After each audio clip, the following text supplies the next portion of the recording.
बसायचं का आतमध्ये तिकडे जाऊन समोर सभागृहात बसा. मागे खुर्च्या रिकाम्या आहेत. आपण थके हुए नजर आ रहे हैं. आज उन्हें डॉक्टर ने सलाह भी दी थी बेड रेस्ट की, लेकिन वो जाहिर है कि डॉक्टर की सलाह आज मान नहीं सकते. मागे वा कॅन्सर. तिकडे काय जात नाहीये, तिकडे जागा नाहीये.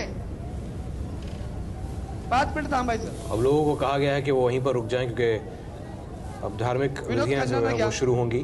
परिवार के सदस्य ही सिर्फ इस वक्त मंच पर नजर आ रहे हैं और शिवाजी पार्क यहीं पर अंतिम संस्कार भी होना है. आता थांबवायचंय थोड़ी.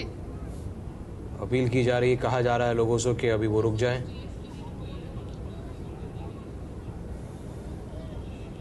हमारे साथ वरिष्ठ पत्रकार शंकर अय्यर मौजूद हैं मुंबई से. उनसे बात करते हैं. शंकर, आपने इतनी भीड़ कभी देखी है मुंबई में? शायद ही महाराष्ट्र के इतिहास में कोई लीडर के लिए इतनी बड़ी भीड़ आई होगी. एक तरफ से मैं इसको राजनीति से परे होकर देखता हूं क्योंकि उनकी पर्सनालिटी का आकर्षण था और जितने लोगों से उन्होंने 40-45 साल में संपर्क किया था वो संपर्क का भी एक हिस्सा है. और ऐसे कई लोग हैं जिनके साथ इनकी दोस्ती भी थी और दूसरे तरफ से वो राजनीतिक विपक्ष में भी रहे हैं. जी, एक वजह है कि उनके व्यक्तित्व का आकर्षण है जिसकी वजह से इतने बड़े सैलाब को हमने देखा मुंबई की सड़कों पर उमड़ते हुए. और अभी हम देख रहे हैं राजकीय सम्मान उन्हें दिया गया है. अब धार्मिक विधि जो है वो शुरू होंगी. मेरे ख्याल से बाबा साहब अम्बेडकर तब किसी नेता के लिए जो भीड़ दिखी थी उससे इसकी तुलना की जा सकती है. जी, पर तब शायद इसकी जनसंख्या नहीं रही होगी कि इतने लोग आए. तिलक की भी, लोकमान्य तिलक का भी अंतिम संस्कार शायद मुंबई में ही हुआ था. उनका निधन मुंबई में हुआ.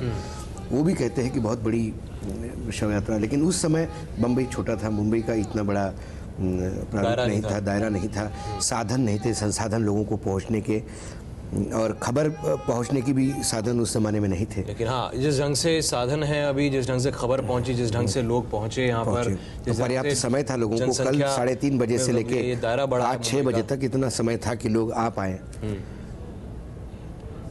और लेकिन ये अभूतपूर्व है. ये इतनी भीड़ हमने तो हमारी पीढ़ी में तो, मेरे पीढ़ी में तो कभी मैंने तो कोई ऐसी शव यात्रा देखी नहीं कि जितना इतनी भीड़ होगी. ये शायद अंतिम दर्शन है. धार्मिक विधियां जो हैं वो शुरू होंगी. परिवार के लोग जो हैं वो बाला साहब ठाकरे के पार्थिव शरीर के बेहद करीब आए हुए हैं. और यहाँ पर हम देख रहे हैं कि उद्धव ठाकरे और आदित्य ठाकरे जो हैं वो सबसे करीब. थोड़ा वेळ हा विधी दिसणार नाहीये, काळजी नका करू, पण नंतर क्या घोषणाएं हो रही है? ये वो कह रहे हैं कि सब पुलिस वाले भी अब यहाँ से निकल जाएं. पुलिस वाले अभी फ्लैग को बाहर निकाल रहे हैं. उन्होंने कहा कि थोड़ी देर ये विधि अब आपको दिखेगा नहीं, या तो उसका जो पर्दे पे दिखा रहे होंगे वो नहीं दिखेगा. तो आप ये बुरा मत मानिए क्योंकि अभी ये विधि शुरू हो रहा है, जो अंतिम विधि होगा. तो ये जो फ्लैग को फोल्ड करके जो प्रोटोकॉल के तहत तिरंगे को फोल्ड करके जो किया जाता है वो प्रोसेस चल रहा है. यहाँ से पुलिस दल साइड को हो जाएगा और परिवार पार्थिव के साथ रहेगा. ओंकार ओंकार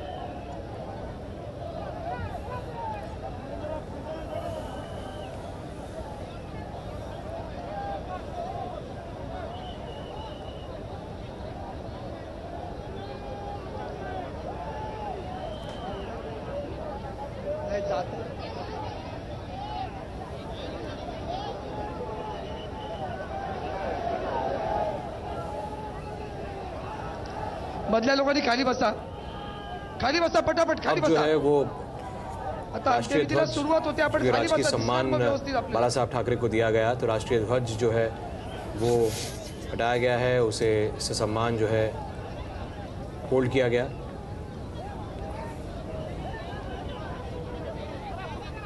और अब धार्मिक विधियां जो है वो शुरू होंगी। ये परिवार को सौंपा गया है, ये उद्धव ठाकरे को दिया गया है। पोलिसांना विनंती, आपण सगळ्यांनी मागे जा, स्वतः पोलिसांनी पहिलं मागे जावं.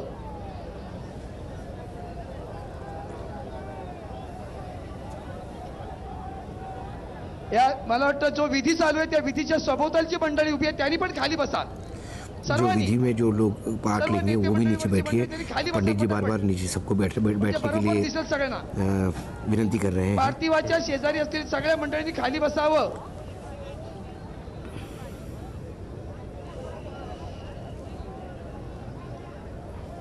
माननीय आयुक्तांना माझी विनंती आहे, आपण या डी मध्ये पाहिलं तो 99% पोलीस आहेत, त्यांना पहिला बाहर काढा. आयुक्त को पुलिस कमिश्नर को कहा जा रहा है कि यहाँ पे सबसे ज़्यादा पुलिस खड़े हैं. विनती की जाती है कि पहले पुलिस को बाहर निकालिएगा. शायद कुछ कन्फ्यूजन का मामला है.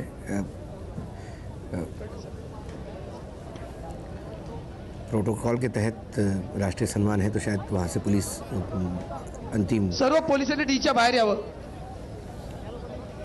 पुलिस अधिकारियों से कहा जा रहा है कि वो बाहर आ जाएं. तेजस उद्धव ठाकरे के छोटे बेटे तेजस का नाम लिया जा रहा है.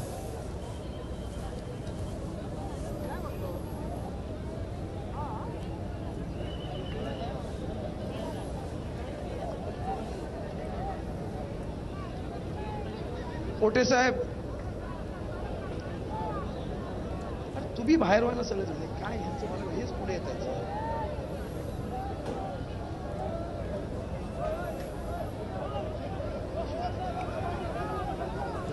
पोलिसांनी बाहेर व्हा ना. आम्ही किती वेळा बोलू पोलिसांनी बाहेर व्हा. तुम्ही हात काय करताय सगळेजण? वो ये विजय है, वो एक नेपाली नौकर है उनके यहाँ, और वो सेवक ऐसा है कि बाल ठाकरे पानी भी पीते थे तो उनके हाथ से पीते थे. विजय नाम है उसका, और वो पूरे टाइम मुझे लगता है कि परिवार के सदस्य जैसा ही परिवार उसको पूजा में बिठा रहे हैं. बाकायदा उसका भी हाथ धोने का विधि हुआ है. और ये खासियत है ठाकरे परिवार की कि एक सेवक, एक नेपाली नौकर भी है, वो जब परिवार का सदस्य बन गया तो उसको विधि में बिठा रहे हैं साथ में. सर्व पोलिसांना माझी नम्र विनंती, कृपया आपण साखळी करावी. सर्व नागरिकांना विनंती, आपण मागे जावं. पोलिसांचं काम झालंय त्यांनी कृपया या डीच्या बाहेर जावं.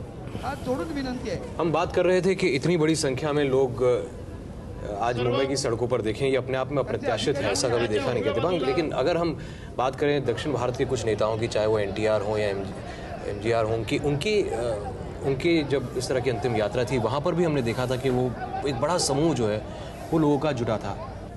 बिल्कुल बिल्कुल, आप बिल्कुल सही कह रहे हैं. पर उसमें और इनमें काफ़ी फ़र्क है. इनकी जो राजनीति रही है वो NTR के मुकाबले काफ़ी लंबी रही है और काफ़ी सघन राजनीति रही है. ये तेजस शायद हैं जो इनकी आंखें भर आई हैं. अभी कुछ समय पहले आंध्र प्रदेश में रेड्डी के साथ भी बिल्कुल इतना ही जनसमूह देखा. कृपया तुम मागे.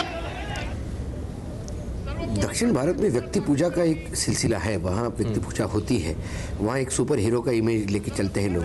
और जैसा कि दोनों भी, जैसे NTR की बात आपने की, MGR की बात की, ये फिल्म में हीरो बनने के बाद एक फॉलोइंग बनाई उन्होंने. उसके बाद उसको राजनीति के वोट बैंक में कैश किया. बाल ठाकरे का ऐसा नहीं है. बाल ठाकरे ने अपने वाणी को, अपने भाषा वक्तृत्व कला को, अपने बेबाक जबान को और अपने स्ट्रेट फॉरवर्ड विचारों को, जो कोई नहीं बिना लाग लपेट बोलने की जो उनकी स्थिति थी, और जो नब्ज पकड़ी है एक मराठी आदमी की, उस वजह से एक उन्होंने जो अपना कल्ट वहाँ डेवलप किया, एक बहुत बड़ा फॉलोइंग उनके पास है. और उसी का आज हमें देख रहा है. मैं ये नहीं मानता कि वो सारे वोटर होंगे. मैं ये शिवसैनिक भी नहीं मानता कि आज जो रोड पे आए वो शिवसैनिक होंगे. ये बाला साहब के प्रेमी हैं सब.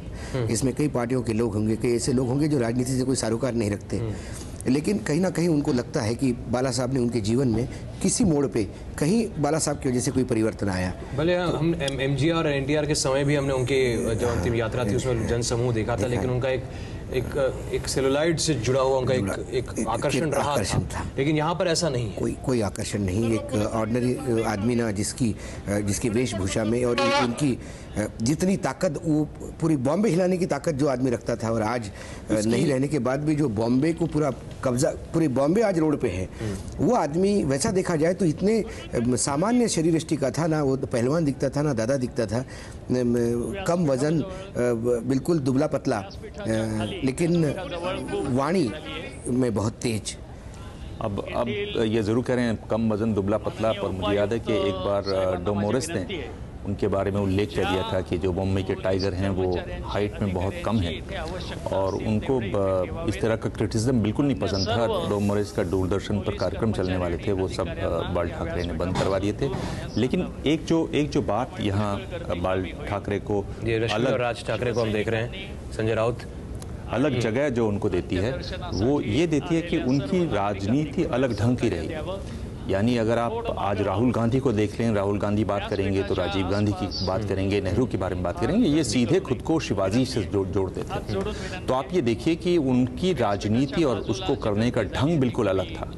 और उस हालत में आप यहाँ बाकी कोई भी नेता हो तो राज्य का मुख्यमंत्री या प्रधानमंत्री या कोई मंत्री बनना चाहेंगे, ये उस कुर्सी को जो आम राजनेता बहुत बड़ी मानता है, अपना अंतिम लक्ष्य मानता है, उस कुर्सी को ये बहुत छोटा मानते थे, और उन्होंने इस वजह से अपनी कुर्सी को बहुत बड़ा किया।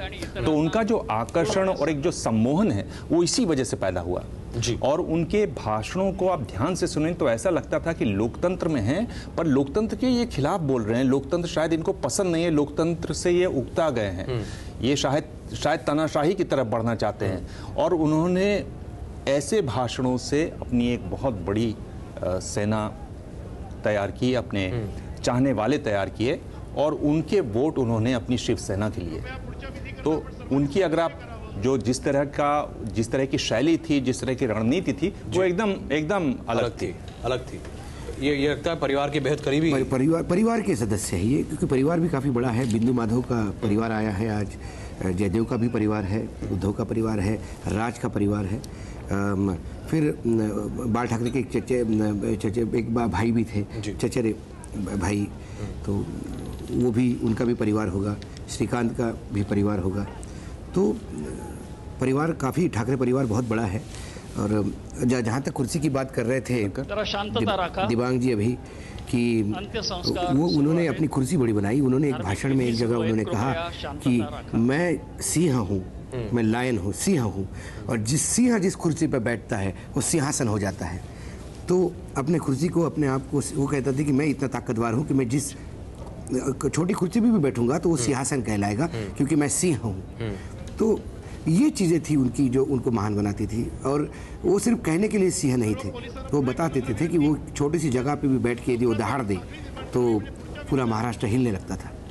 ये उनकी खासियत थी। तो लोग उनको सिंह ही मानते थे, शेर मानते थे जी। हमारे साथ वरिष्ठ पत्रकार राहुल देव भी लगातार जुड़े हुए हैं, उनसे बात करते हैं। राहुल जी, ये बताइए कि किंग नहीं किंग मेकर रहे हैं, लेकिन किसी किंग मेकर के लिए इतना जन सैलाब सड़कों पर कभी किसी ने देखा नहीं होगा जो आज हमने देखा। निश्चित रूप से ये जनसैलाब बहुत प्रभावशाली है, लेकिन मैं सुबह से कह रहा हूं कि ये अप्रत्याशित नहीं है। ये भी हमें मानना चाहिए कि हम चाहे एमजीआर से तुलना करें या एनटीआर से तुलना करें, किसी से भी तुलना करें, हर व्यक्तित्व, हम जब इस तरह के बड़े लोगों की बात करते हैं तो ये बुनियादी बात है जिसको कहने की भी जरूरत नहीं कि सभी बहुत मौलिक और अलग अलग किस्म के लोग थे। इसलिए किसी की भी एक स्थिति, किसी एक की स्थिति की पूरी तुलना और समता दूसरे से नहीं की जा सकती। बाल ठाकरे अगर कुछ भी थे तो सबसे पहले एक सर्वथा मौलिक व्यक्तित्व थे। वो अपनी हर चीज में नए थे, अनूठे थे और मौलिक थे। उन्होंने किसी की नकल नहीं की, ना कोई उनकी नकल कर सकता है। तो एक उन्होंने बिल्कुल अपनी नई अलग लकीर चलाई, उस पर वो चले, उसको कामयाब किया और एक बहुत बड़ा मुकाम हासिल किया। लेकिन किंग मेकर वो हुए, किंग मेकर से ज्यादा वो किंग ही थे, अनक्राउंड किंग, क्राउंड भी थे एक तरह से। तो किसी को शक नहीं था उनकी ताकत के बारे में, और उन्होंने अपने को पदों से हमेशा ऊपर रखा। और ये किसको नहीं मालूम था कि मुख्यमंत्री कोई भी हो या मनपा का अध्यक्ष कोई भी हो, लेकिन उसकी डोर और उसकी रिमोट कंट्रोल तो बाल ठाकरे के हाथ में रहता था। तो उनकी शक्ति के बारे में और उस शक्ति को का इस्तेमाल करने की उनकी क्षमता के बारे में और इनकी इच्छा के बारे में किसी को कोई शक नहीं था। तो ये केवल एक कहने की बात है कि वो एक राजनीतिक व्यक्ति नहीं थे, वो कुछ और थे, वो पॉलिटिकल कार्टूनिस्ट अपने को कहते थे, पॉलिटिशियन नहीं कहते थे। लेकिन ये कहने की बात है, उन्होंने सारा जीवन राजनीति ही की है और सत्ता की राजनीति की है, शक्ति की राजनीति की है, सेवा की राजनीति नहीं की है। इसलिए हमें किसी खुशफहमी या गलतफहमी में नहीं रहना चाहिए। उन्होंने बहुत बड़े काम किए हैं, बहुत बड़ी ताकत हासिल की है। उन्होंने महाराष्ट्र की राजनीति को बहुत गहराई से और बहुत व्यापक रूप से प्रभावित किया है। ये सब सही है और उनका व्यक्तित्व इतना अनूठा, मौलिक, लोकप्रिय था एक वर्ग के लिए कि उसमें 10 लाख की भीड़ का जुटना उचित ही है और प्रत्याशित ही है। जी खैर, अभी हम देख रहे हैं धार्मिक विधियां चल रही हैं, परिवार के लोग उनके पार्थिव शरीर के करीब हैं और बस अब अंतिम विदाई बाला साहब ठाकरे को दी जा रही है। बड़ी संख्या में शिवाजी पार्क में क्या खास क्या आम तमाम तरह के लोग जो हैं वो जुटे हैं एक झलक पाने के लिए, अंतिम सलाम करने के लिए, श्रद्धांजलि देने के लिए बाला साहब ठाकरे को। और परिवार के तमाम सदस्य जिन्होंने आखिरी बार उनकी एक झलक देखी, उन्हें विदा किया, आंखें भर आई थीं, भरी आंखों से उन्होंने साहिब को, जैसा कि उन्हें जाना जाता था, अमिताभ बच्चन को हम देख रहे हैं वो बैठे हैं, अनिल अंबानी उनके बगल में, उनके आगे एनसीपी अध्यक्ष शरद पवार की बेटी सुप्रिया सुले सांसद हैं, वो बैठी हुई हैं। सभी लोगों ने दर्शन किए बाला साहब ठाकरे के। और ये वो भगवा कपड़ा जो उनकी वेशभूषा का हिस्सा हुआ करता था। जी हाँ, उनकी पहचान थी ये वेशभूषा। हर वो आंख नम है जो बाला साहब ठाकरे को आज विदा कर रही है।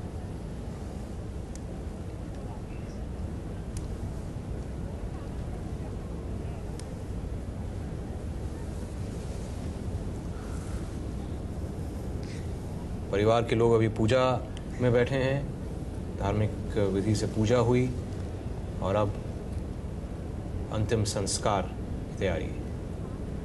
शिवाजी की प्रतिमा, शिवाजी पार्क, जहां पर अंतिम संस्कार बाला साहब ठाकरे का। इस मैदान का, इस पार्क का बहुत महत्व है। शिवसेना से इसका अलग रिश्ता है।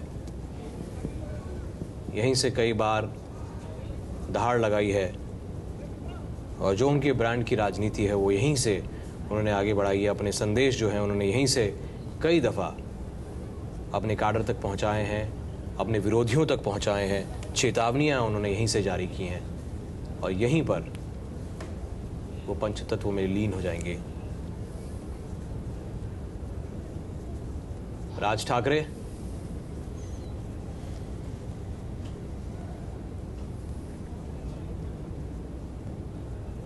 जो कि बाला साहब के करीब हैं, और उद्धव ठाकरे को हमने देखा था कि वो कुछ देर पहले ही धार्मिक विधि से जो पूजा हो रही है उसके लिए उनके परिवार के बाकी सदस्यों के साथ पहुंचे। करीब में ही वो पूजा भी हो रही है और राज ठाकरे जो कि बाला साहब के बेहद करीब, बाला साहब के पार्थिव देह के बेहद करीब इस वक्त खड़े हुए हैं।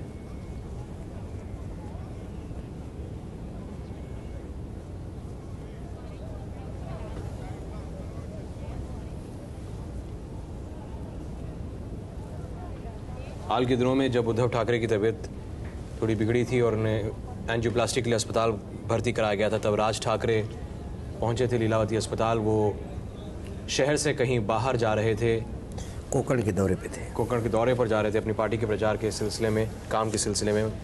लेकिन उन्होंने तुरंत अपनी गाड़ी पलटाई और तुरंत लीलावती अस्पताल पहुंचे और वहीं पर उन्होंने परिवार के साथ वक्त बिताया। उद्धव ठाकरे को घर तक मातुश्री भी अपनी गाड़ी में ही बैठाकर ले गए थे और तब ऐसा लगा था कि दोनों भाइयों के बीच दूरियां क्या कम हुई है।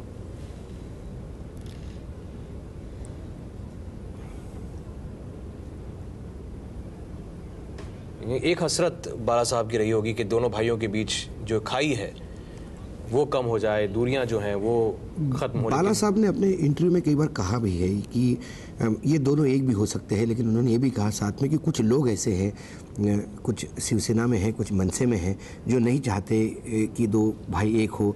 उनका एक हित है कहीं ना कहीं, और उसके लिए वो इन दोनों को एक नहीं होने दे रहे। ये बाला साहब समझ चुके थे, लेकिन जब तक ये समझ चुके थे बाला साहब, तब तक बहुत देर हो चुकी थी। और मुझे लगता है दोनों तरफ से अब इन दोनों भाइयों में कितनी कटुता है ये तो नहीं कह सकते, लेकिन इनको दोनों को जो चलाने वाले लोग हैं उनमें भयंकर कटुता है। वो अपने अपने स्वार्थ जुड़े हुए हैं, इसलिए वो नहीं होने देंगे कि ये दोनों इकट्ठा हो। लेकिन समय के साथ ये तो देखना होगा कि कहीं ना कहीं ऐसा नहीं लगता कि इनका जो अंतिम भाषण था बाला साहब का, वो खुद इनको दोनों को अलग कर गया, क्योंकि उन्होंने बिल्कुल क्योंकि बाला तो आज का एक बार भी नाम नहीं लिया। तो अब वही मैं उन्होंने कहा उसको संभालिए, उद्धव को संभालिए, किसी ने पूछा कि संभालिए। कई लोगों ने जब उद्धव ठाकरे बीमार होने पे राज ठाकरे का जाना, कहीं उन्होंने इससे साथ जोड़ा कि ये कोई ना कोई दोनों पॉलिटिकल पार्टीज एक हो जाएगी। शायद थी कि जब बाला साहब ठाकरे बीमार थे। फिर मैं आप ही से बात कर रहा हूँ तो उसी फिल्म का दीवार का एक डायलॉग है कि अमिताभ बच्चन और शशि कपूर के बीच में, तो बोले कौन बोल रहा है, तो बोलता है जब तक एक भाई भाई से बात कर रहा है तो भाई बोलेगा, और जब पुलिस इंस्पेक्टर बात करेगा तो फिर एक गुनहगार से बात करेगा तो पुलिस इंस्पेक्टर बोलेगा। तो वही है कि यदि चाचा ने पुकारा तो भतीजा जाएगा, और भाई ने पुकारा तो भाई जाएगा, लेकिन यदि शिवसेना के नेता ने पुकारा तो फिर मनसे का अध्यक्ष जाएगा। ये जो बात है कि, और ये जब दोनों इकट्ठा थे, जब ये लगातार इनके घर में आना जाना चल रहा था ठाकरे साहब, तो राज चाहे वहाँ घर में थे मातोश्री में, लेकिन कहते हैं कि कमरे के अंदर सिर्फ रश्मि और उद्धव ही थे। ये सारा परिवार इकट्ठा होते हुए भी उसी समय ठाणे म्युनिसिपल कॉर्पोरेशन में स्टैंडिंग कमेटी का चुनाव हुआ, और स्टैंडिंग कमेटी में जहां शिवसेना जीत के बिल्कुल नज़दीक थी, वो सीट कांग्रेस को चली गई क्योंकि मनसे ने कांग्रेस के साथ मतदान किया। तो एक तरफ आप परिवार, लेकिन जो आपका पॉलिटिकल जो स्टैंड है उस पर दोनों पार्टियां फर्म थी। तो आप घर पे हो, लेकिन साथ में आप जब चुनाव की बात आती है तो अलग अलग। लेकिन अब जो गुंजाइश थी या कोई आशा थी जो शायद बाला साहब के जीवित रहते थी कि दोनों भाई एक हो सकते हैं, सेना को और मजबूत कर सकते हैं, दिबांग वो सब गुंजाइशें खत्म होती नजर आ रही हैं। बिल्कुल, एक बड़ी ताकत थी, एक बड़ा सूत्र था जो इनको जोड़ सकता था, वो अब नहीं रहा, उसकी गुंजाइश अब नहीं रही। और अब तो बल्कि आने वाले दिनों में बहुत ही मुझको लगता है कि तीखी एक तरीके से लड़ाई होगी इनमें, और बहुत ज़्यादा दूर जाने की ज़रूरत नहीं है। कल ही आपने देखा दिल्ली में दो भाइयों में किस तरह से तीखी लड़ाई हुई, पॉन्टी चड्ढा को लेकर रहा हूँ।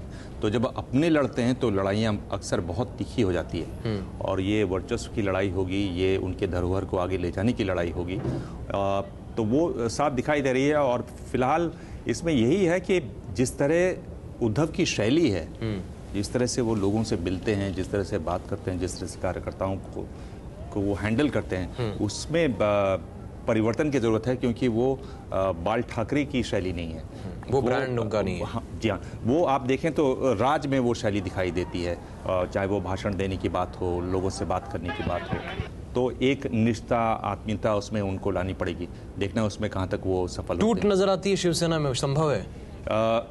बिल्कुल, ये हो सकता है, बिल्कुल संभव हो सकता है, क्योंकि बहुत सारे, जब शिवसेना की जब टूट हुई तो बहुत सारे नेता ऐसे रहे जो पार नहीं कर पाए पार्टी का दायरा, क्योंकि उनको लगाव था बाल ठाकरे से। जी, बाल ठाकरे की वजह से वो पार्टी में रहे, एक शर्म थी, एक आदर भाव था, तो वो चीज़ अब इससे ख़त्म हो जाएगी। और बल्कि खबरें ये भी हैं कि जिस तरह से उद्धव उनको इंतज़ार करवाते हैं वरिष्ठ नेताओं को, और जिस तरह से उद्धव के जो करीबी बिल्कुल लोग हैं, जिस तरह से वो हैंडल करते हैं नेताओं को, वही मैं कह रहा था कि जब बाल ठाकरे ने जब शुरुआत की, जो राहुल जी भी कह रहे थे, तो वो तरह तरह के उन्होंने प्रयोग किए, कुछ लड़खड़ाए, कहीं खड़े हुए, कहीं दाएं गए, कहीं बाएं।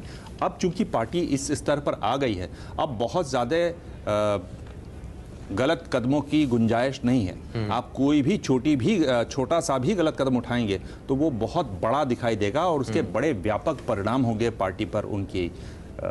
तो ये इस हालत में बाल ठाकरे का जाना बहुत बहुत चुनौती भरा समय होगा शिवसेना के लिए आने वाले कुछ साल।